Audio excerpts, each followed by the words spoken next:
Ibinasura ng Quezon City Prosecutor's Office ang cyber libel complaint na inihain laban kay dating presidential spokesperson Harry Roque. Kaugnay yan sa usaping pamimigay umano sa China sa Scarborough Shoal. Narito po ang aking report.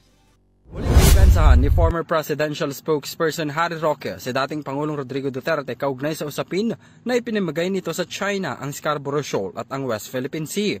Sa recorded video na in-upload ni Roque, hindi raw si Duterte ang nakaupong Pangulo nang mawala sa atin ang Scarborough Shoal. Presidente Duterte di umano ang namigay ng teritoryo dahil ang katotohanan niyan, it was during the time of President Aquino na nawala sa atin ang Scarborough Shoal. Aniya, bagamat nakapangisda raw ang mga lokal na mangingisda doon, ito rin daw ay dahil nakikipag-usap noon si Duterte sa China.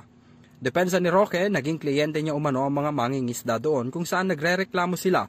Alam ko po yan kasi mga mangingisda dyan, nung panahon na pinagbawalan sila, nung panahon ni Aquino na mangisda dyan, sila po yung naging kliyente ko. Kilala ko silang personal kung sino sila hanggang ngayon po. Samantala, ikinalugod naman ni Roque ang pagbasura ng Quezon City prosecutors ng reklamong cyber libel na inihain ni dating Senator Antonio Trillanes.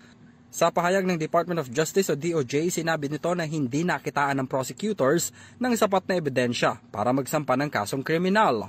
Ang kasong cyber libel na inihain kay Roque ay may kinalaman sa mga teritoryong pinag-aagawan ng Pilipinas at China.